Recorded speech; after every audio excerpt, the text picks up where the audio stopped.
మీరు నక్షత్ర మిత్రులు, ఏంజిల్స్ ఇవన్నీ అంటుంటారు కదా. అంటే నేను నక్షత్ర మిత్రులు అవి చదవలేదండి. ఏంజల్స్ అంటే ఇప్పుడు 1111 అలాంటి ఏంజల్స్ అనుకుంటాం. నేను హిందూ ధర్మంలో హనుమంతుడిని, కాలభైరవ స్వామిని ఏంజల్ అనుకుంటా. అంతవరకే తెలుసు, నాకు మిగతా ఏంజల్స్ గురించి తెలియదు. అమ్మవారు మీకు ప్రత్యక్షంగా దర్శనం ఇచ్చిన సందర్భం అప్పుడే అండి, మళ్ళీ దర్శనమే ఇవ్వలే. ఎప్పుడైతే నేను రాజ్యాన్ని కాపాడాలన్నానో అప్పుడే దర్శనం ఇచ్చారు. కళ్ళలోనే జరిగింది. ఇప్పుడు నేను కళ్ళు మూసుకుని ఏదైనా ఒకటి వచ్చింది నా ముందుకి, ఇది వెళ్ళాలా వద్దా, ఇది చెప్పాలా వద్దా అనుకున్నప్పుడు నాకు లోపల నుంచి ఒకటి వస్తుంది, దాని ప్రకారం వెళ్ళిపోతా అంతే. మీ దగ్గరికి వచ్చిన వాళ్ళు ఎవరైనా ఇబ్బందులకు వచ్చినప్పుడు వాళ్ళ యొక్క ఆరాన్ని స్కాన్ చేయడం కానీ, లేదా వాళ్ళ ఆరాన్ని చూసి, లేదంటే వాళ్ళ లోపల ఏముంది అనుకుని వచ్చారు, వాళ్ళకు ఉన్నటువంటి పూర్వజన్మ కర్మలు ఏంటనేవి మీకు ఏ విధంగా తెలుస్తాయి? వాళ్ళు మాట్లాడే మాటలండి, వాళ్ళ సమస్యలను బట్టి అది ఎక్కడుందో తెలిసిపోద్ది ఖచ్చితంగా. ఇప్పుడు వాళ్ళు పడే సమస్యను బట్టే కదా వాళ్ళ పూర్వజన్మ ఉంటుంది. దాన్ని తీసుకుని నేను అలా చెక్ చేసుకుంటా, ఖచ్చితంగా దాని దగ్గరికి వెళ్ళిపోతానండి. నేను వెళ్ళిపోయి వాళ్ళకి చెప్పగలను, వాళ్ళకి కూడా వెంటనే రిలీఫ్ కనిపిస్తుంది. ఈ మారిని అని చెప్పిన వాళ్ళు చాలా మంది ఉన్నారు. అంటే ఈ విధంగా సాధన చేస్తూ అమ్మవారి యొక్క దర్శనాలు కానీ ఇవన్నీ పొందిన వాళ్ళకి ఎన్నో రకాలుగా, అంటే దూరంగా జరిగే విషయాలు తెలియడం కానీ, ఏవో దర్శించడాలు కానీ, లోకాలలోకి ప్రయాణం చేయడాలు కానీ జరుగుతాయి అంటారు కదండి. అలా ప్రయాణాలు ఏమి లేవండి. కాకపోతే స్టూడెంట్స్ ఏమడిగినా చెప్తాను. నార్మల్గా ఫోన్ మాట్లాడినప్పుడు వాళ్ళు ఏమంటారంటే, నార్మల్ స్థితిలో మాట్లాడేస్తున్నావమ్మా అంటారు. క్లాస్లో కూర్చున్నప్పుడు అమ్మవారిలాగే, అంటే ఏది అడిగినా నాలెడ్జ్గా చెప్తావు అనేసి వాళ్ళు అంటారు. మీరు చూసుకున్నారా మార్పు? కనిపిస్తుందండి. చాలా ధైర్యంగా చెప్పేస్తా ఉంటాను. ఉత్తప్పుడు మాట్లాడేటప్పుడు నేను కూడా అందరిలాగే చెప్తా ఉంటానా అనిపిస్తుంది ఒక్కొక్కసారి. అంటే ఏదైనా విషయం గురించి చెప్పేటప్పుడు నార్మల్గా చెప్పేస్తున్నట్టు ఉంటుంది అన్నమాట, ఆ స్థితికి ఈ స్థితికి. అమ్మ అంటున్నారు కదా, అమ్మ అంటే ఏ అమ్మ? దుర్గమ్మ, లేదంటే ఇంకొక అమ్మ? ఆది పరాశక్తి అనుకోండి. నేను చేసింది కనకదార, కానీ అన్ని జ్ఞానశక్తి ఆవిడే, ఆదిశక్తి ఆవిడే. నాకు ఒక ఎర్రటి చీరలో కనిపించారు, ఆ ఎర్రటి దండే వేశారు. నేను అది కూడా నువ్వెవరు అని అడగను, ఎందుకంటే అమ్మ మా అమ్మ నాకు ఇచ్చింది అంతే. మీ లోపలికి ఆ శక్తి ప్రవేశించిందని అనుభూతి మీరు చెందారండి? వైబ్రేషన్ బాగా వెన్నుపూసలో రావడం మట్టుకు తెలుసండి. తర్వాత కాలంలో కూడా నాకు అనాహత చక్రం దగ్గర, అంటే ఎవరితో అయినా మాట్లాడేటప్పుడు అనాహత చక్రం వైబ్రేట్ అవ్వడం, విశుద్ధి వైబ్రేట్ అవ్వడం అలా తెలిసింది. కానీ నాకు పర్టికులర్గా కుండలిని శక్తి అనేది తెలియదు. నేను దాని గురించి కూడా ఫోకస్ పెట్టాలనుకోను, ఎందుకంటే అది సహజంగా ఇప్పుడు ఎలా జరిగింది, ఇది నాకు ఎలా వచ్చింది ఈ జ్ఞానం, అది అలాగే జరుగుద్ది. దాని గురించి మళ్ళీ మనం ప్రత్యేకంగా ఫోకస్ పెట్టక్కర్లేదు అనేది నా ఉద్దేశం అండి. మీరు గత జన్మలో చేసినటువంటి సాధన ఫలితం ఏదైతే ఉందో అది ఇప్పుడు పొందారు మీరు. మరి మీ దగ్గరికి వచ్చేవాళ్ళకి అలా ఉంటుంది కదమ్మా, ఏం చేస్తే మాకు ఈ స్థితి వస్తుందని అడుగుతారు కదా. మరి వాళ్ళకి కుండలిని శక్తి యాక్టివేషన్ అది కాదు కదండి. వాళ్ళు ఈ సంసారంలో పడుతున్న బాధ నుంచి ఎలా బయటపడాలనేది నేను చెప్తాను. ఓకే, అమ్మవారితో సంపూర్ణ శరణాగతి ఎలా అవ్వాలో చెప్తే ఆవిడే తీసుకెళ్తుంది కదా.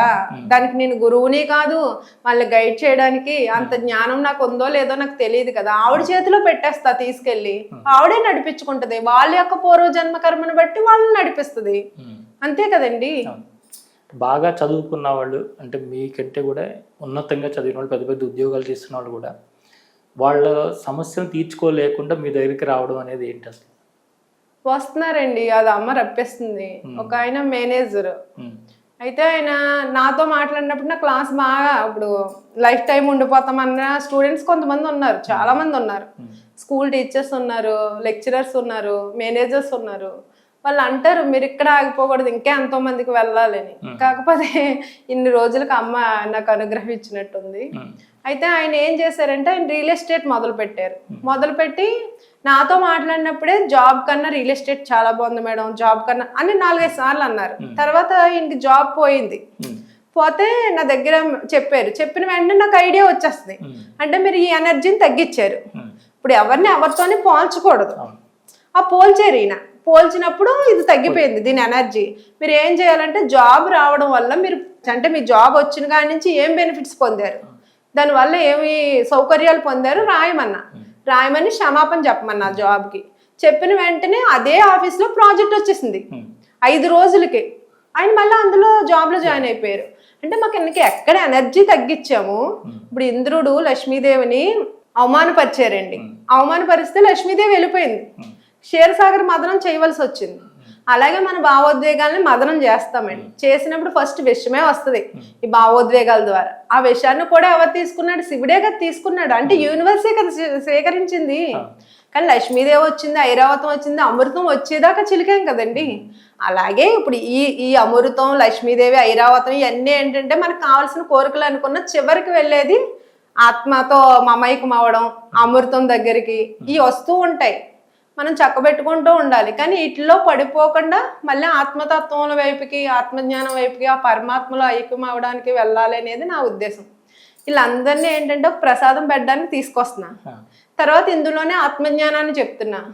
వాళ్ళ ఆత్మ గురించి తెలుసుకోవాలి, ఆ ఎరుక స్థితిలోకి వెళ్ళాలి, వాళ్ళ సాధనలోకి కూడా వెళ్తున్నారు కదండి. ఇప్పుడు వచ్చినప్పుడు ఉన్నంత కోరిక మీద దృష్టి ఇప్పుడు ఉండదు. జరుగుద్ది. ఒక విత్తనం వేసాం, నీళ్లు పోసేసాం, దాన్ని రోజు తీసుకుని చూసుకోకర్లేదు కదా. అది వాళ్ళకి అర్థమైపోయిందండి. ఇప్పుడు ఇంకా అమ్మని పట్టుకుని ఆధ్యాత్మికంగా ముందుకు వెళ్ళిపోతున్నారు. అవునండి. 2023 తర్వాత మీరు ఎక్కువ ఆధ్యాత్మిక గ్రంథాలు చదవడానికి అవకాశం దొరికిందా? ఆ జ్ఞానమే మీరు పంచుతున్నారనిపిస్తుందా, లేదు మీ లోపల నుంచి పుట్టిన జ్ఞానాన్ని పంచుతున్నారనిపిస్తుంది? అంటే బుక్స్ లో చదివింది ఏమి నాకు అంటే చదువుతాను కానండి, ఇది పేర్లు ఇవి ఏమి ఉండదు. నేను వాళ్ళు అడిగిన దాన్ని బట్టి ఆన్సర్ ఆటోమేటిక్గా వచ్చేస్తుంది. అది చదవక ముందు వచ్చింది. 2023లో నేను ఏం చదవక ముందు క్లాస్లోకి వచ్చినప్పుడు కూడా వచ్చింది. ఆయాల నుంచి ఈ రోజు వరకు వస్తుంది. కాకపోతే బుక్స్ ఎందుకు చదవాలంటే చదవాలి. ఇప్పుడు రామకృష్ణ పరమహంస ఉన్నారండి, అయ్యే గురువులు కదా. అంటే రామకృష్ణ పరమహంసకి కాళీమాత దర్శనం ఇచ్చేసారు. ఆయనంత మాత్రాన ఆయన ఇంకా గురువుల దగ్గరికి వెళ్ళకుండా లేరు. ఎంతో మంది గురువులు ఆయన దగ్గరకు వచ్చి బోధించడం జరిగింది. ఒకసారి స్వామి వివేకానంద ఒక సమావేశంలో ఆయన గొంతుకు పట్టేస్తుందంట. అప్పుడు ఒక్కసారి రామకృష్ణ పరమహంసని తలుచుకోగానే ఆయన తంత్ర విద్యను కూడా నేర్చుకోబట్టి దాన్ని తీయగలిగారంట. అంటే ఆయన నేర్చుకున్నారు కదా, తంత్ర విద్యను నేర్చుకున్నారు, ఇతర మతాల గురించి నేర్చుకున్నారు. మరి మనం కూడా నేర్చుకోవాలి కదా. ఇప్పుడు అమ్మ ఇచ్చిందంటే ఆ జ్ఞానాన్ని పెంపొందించుకుంటూ ఉండాలి కదండి. ఇప్పుడు కొన్ని నీళ్లు పోస్తేనే ఆ పంపులో నీళ్ళు వస్తుంది లోపల నుంచి. అలా అని నేను అనుకుంటా. అందుకనని నేను అంటే టైం కుదిరినంతసేపు ఇప్పుడు పిల్లలు జాబ్కి వెళ్ళిపోయారు. నాకు కూడా ఏంటంటే రాముడు చెప్పాను కదా, చదువుకుంటుంటే డిస్టర్బెన్స్ చేయరు, ఏం చేయరు, అన్ని సహకరిస్తున్నాయండి. ప్రకృతి సహకరిస్తుంది. నాకు కావాల్సిన బుక్స్ నా దగ్గరికి వస్తున్నాయి. ఆధ్యాత్మిక ప్రయాణం నేను చాలా హ్యాపీ ఫీల్ అవుతున్నా. అంటే మీ ఊర్లో ఎవరు అనలేదమ్మా మీరు ఏదైనా వశీకరణ నేర్చుకున్నారేమోనని? అలా ఏమనలేదండి. ఎందుకంటే నేను బయటికి వెళ్ళిపోయి ఈ 3 సంవత్సరాల్లో నేను బయటికి వెళ్ళిపోయి నేను ఈ క్లాసులు చెప్తున్నాను రమ్మని అది కూడా ఎవరిని పిలవలేదు. నేను ఎవరిని కూడా ఇప్పుడు క్లాస్కి వస్తాను. ఇప్పటికిప్పుడే వీళ్ళు ఇలా ఉండేవాళ్ళు ఒకసారిగా ఈ విధంగా మార్పులు వచ్చినాయి అంటే ఏదో మంత్రాలు నేర్చుకున్నారు అలా ఏం లేదా? నేను ఆధ్యాత్మికంగానే ఉండేదాన్ని అంతకు ముందు. దేవుడిది అది నా దగ్గరికి ఎవరికి వచ్చినా ఆధ్యాత్మికతే చెప్పేదాన్ని. దేవుడు కథలు కానీ మీరు మోటివేషన్ చేసేదాన్ని ఖచ్చితంగా. అంతకు ముందు కూడా ఊళ్ళో భార్యాభర్తలను కలిపింది ఉంది కదండి. అందువల్ల ఈవిడ ఏదో మంచి కార్యక్రమం చేస్తారు అని ఒక పాజిటివ్ తప్ప అలా ఏం లేదండి.